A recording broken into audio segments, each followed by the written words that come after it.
Всем привет! С вами снова IG Daily, и мы продолжаем наши мотивационные видео, чтобы помочь вам решиться на какие-то важные изменения в вашей жизни. И мы уверены, что все решения принимаются не от вашего чувства, потому что нет такого чувства готовности, оно может никогда к вам не прийти. Все решения принимаются у нас в голове. Готовы либо нет, вы всегда решаете только сами. Не ждите этого чувства. Итак, совсем недавно нам попался на просторах интернета такой интересный календарь жизни. Ведь иногда нам кажется, у нас пролетают недели за неделями, одна за другой, мы просто не замечаем, не ценим их. А по сути, количество наших недель конечно, окажется, что оно просто бесконечно будет длиться одна за другой без конца. Но это на самом деле не так. И мы решили составить для себя такой же календарь, только мы не расчерчивали его по неделям, а взяли просто по годам. Вот мы даже... Достаточно было по годам, чтобы расстроиться. Но на самом деле вы, наверное, тоже с этим сталкивались. Когда ваша жизнь превращается в день сурка, просто изо дня в день, у вас одни и те же действия, и вы такие, ну вот, а завтра, я точно знаю, что будет завтра. Практически, правда? Вот ты встаешь, и я знаю, как мой день пройдет, как я поеду на работу, как я отвезу там детей в школу, в садик, как я вернусь, что я буду, грубо говоря, есть, и как я лягу спать и опять проснусь. И вот эта вот рутина, она начинает, конечно, угнетать. И от этого мы решили, да, сделать такой календарь и просто посмотреть, а куда мы двигаемся, а правильно ли мы вообще двигаемся, как говорится, по жизни. И да, немножко мы взгрустнули, когда мы его начертили. Итак, что у нас получилось? Вот, смотрите, такой у нас календарь по годам. Мы взяли до 80 лет, расчертили такую среднюю продолжительность жизни в Европе. По годам, то есть первая строка соответствует первым 10 годам нашей жизни. И так до, вот у нас тут 8 строчек, соответственно, по 10 клеточек. Мы зачеркнули здесь уже все прожитые нами годы. И смотрите, где мы уже сейчас находимся. А если учесть тот факт, что последние годы нашей жизни часто уже не такие активные, это, допустим, когда на пенсии, ты уже не настолько активен в работе, может быть, какие-то проблемы со здоровьем. Это, скорее всего, такие годы уже, когда ты не будешь что-то менять в своей жизни, да, ты уже должен пожинать плоды ее, скажем так.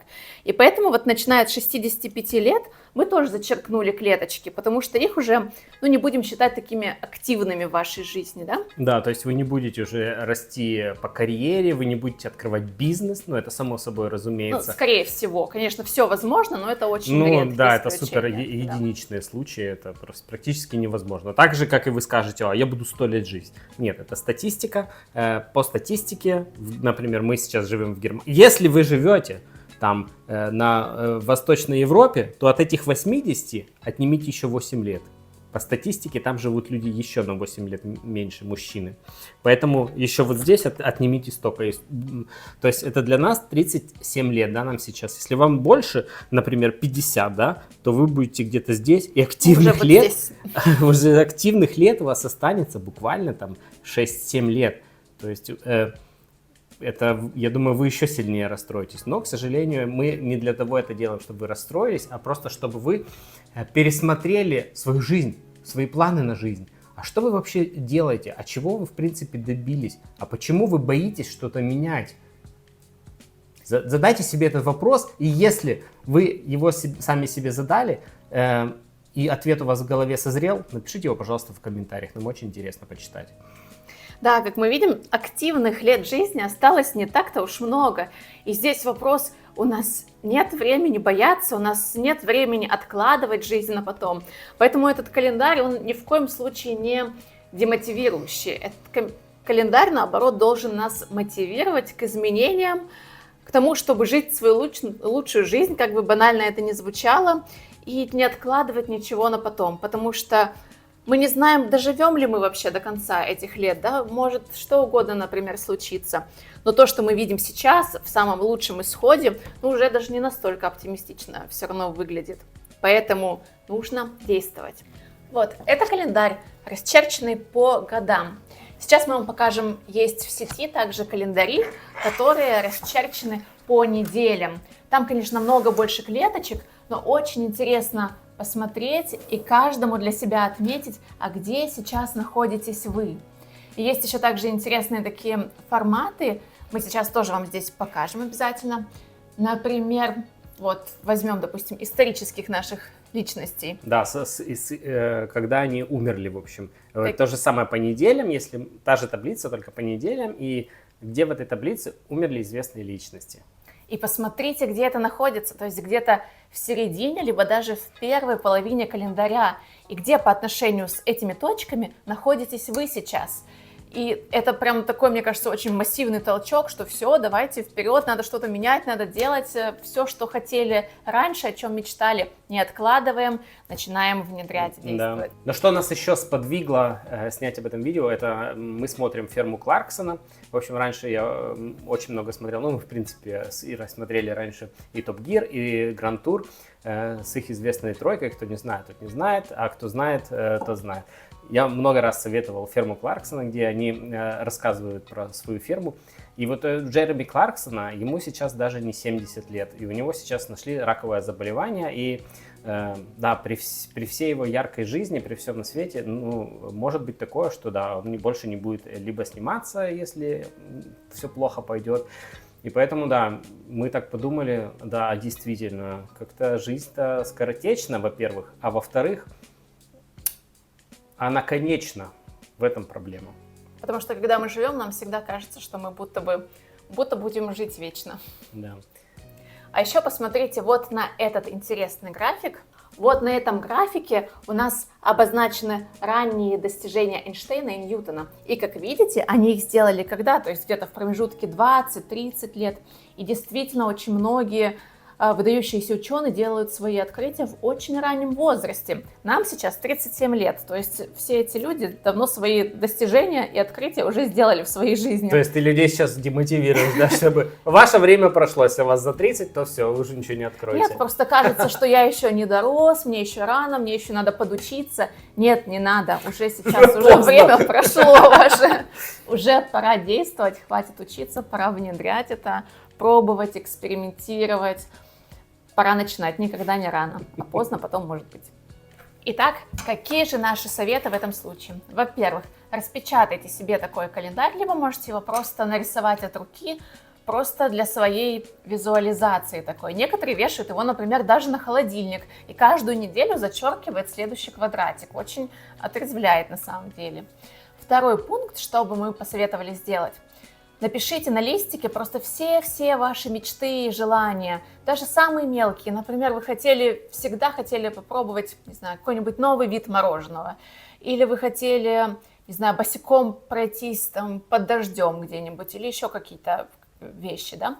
Большинство каких-то мелких идей ваших или мечт вполне можно осуществить до конца недели, либо до конца месяца. Они не требуют каких-то больших затрат, большого количества времени, но это мелкие радости, которые вы всегда хотели сделать, попробовать, но всегда откладывали, потому что у вас не хватало времени, всегда находились более важные дела.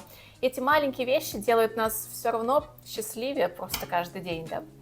И третье, конечно же, у вас наверняка есть какие-то глобальные, может быть, цели, какие-то желания, вы чему-то хотели давно научиться.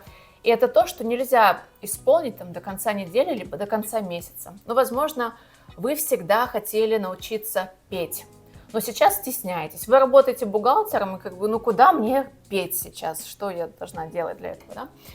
Разбейте эту большую цель на небольшие шаги. План составьте для себя, например, да, и сделайте уже сегодня какой-нибудь первый шаг к этому. Например, найдите школу, либо учителя, который поможет вам подготовить ваш голос, не знаю, чтобы исполнить просто какую-нибудь одну песню, но хорошо. Найдите для себя школу, учителя, узнайте информацию, какие у них есть, может быть, онлайн-уроки, какая стоимость. Очень важно решиться на этот первый шаг. Когда вы уже его сделаете, намного легче будет делать следующий шаг. И в этом плане есть еще один совет, тоже от меня. Бывает так, что у тебя есть цель, ты, может быть, сделал даже какой-то первый шаг, и на этом все остановилось.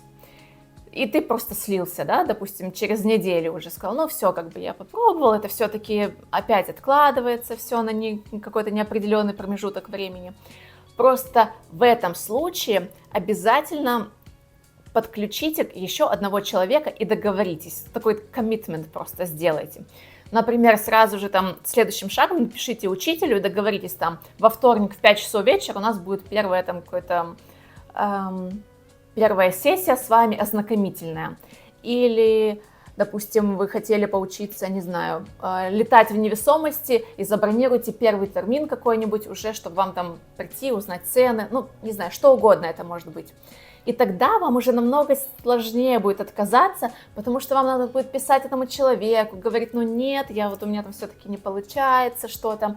Наш мозг часто не любит придумывать какие-то оправдания, отказываться, поэтому, скорее всего, вы все-таки пойдете. И когда уже запустится у вас весь этот процесс в вашей голове, и вы что-то начнете, вам легче будет это довести все-таки до конца. И уверена, когда вы исполните хотя бы часть из вашего списка, вы намного больше будете довольны собой, будете довольны своей жизнью, она будет, заиграет просто абсолютно другими красками для вас. Кстати, про краски.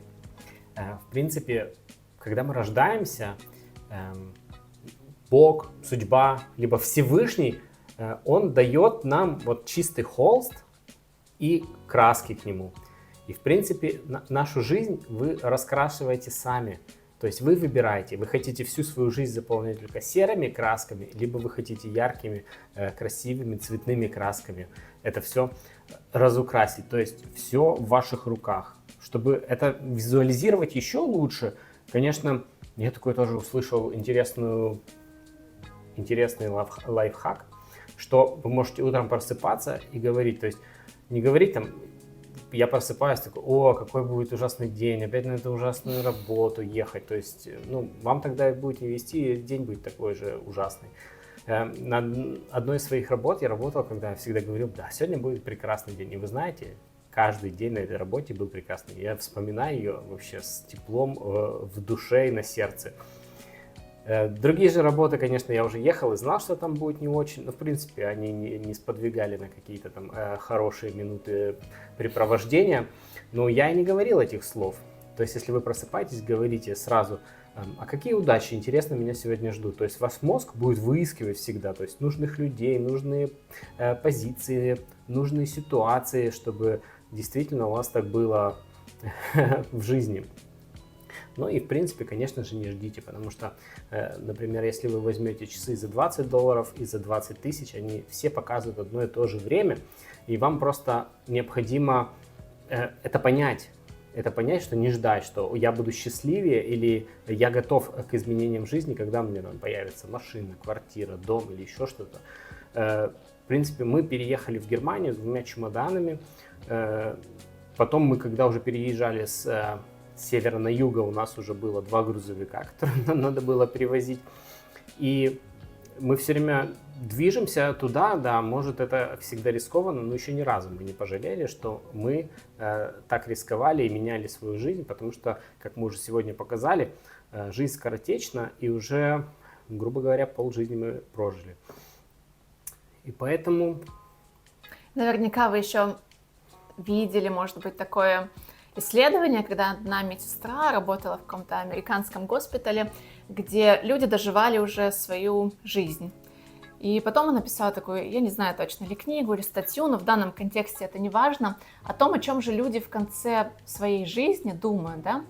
И никто из них не говорил, что он слишком много чего-то делал, разве что работал, возможно. Всегда он говорил, мало путешествовал, мало любил, мало проводил времени с друзьями, мало рисковал, вот не попробовал там научиться танцевать классно. Люди жалеют о том, что они не сделали. Они никогда не жалели о том, что они что-то сделали, рискнули. Поэтому пробуйте, делайте, меняйте. Это стоит того. Да. И как сказал Эрнест Хемингуэй на смертном одре, я жалею только о 2 вещах, которые я не сделал в жизни. Я мало путешествовал и мало любил. Спасибо большое, что вы посмотрели это видео. Оно получилось не слишком длинным, но я надеюсь, интересным для вас. оставляйте ваши комментарии в подписях, ставьте обязательно лайки, ставьте колокольчики, чтобы когда выходит новое видео, вы их сразу увидели, потому что из 100% только 20% на нас подписаны, а 80% не подписаны, которые смотрят видео. И, конечно же, да, когда новое видео выходит, может по алгоритмам YouTube оно у вас не высвечивается. Спасибо большое и пока!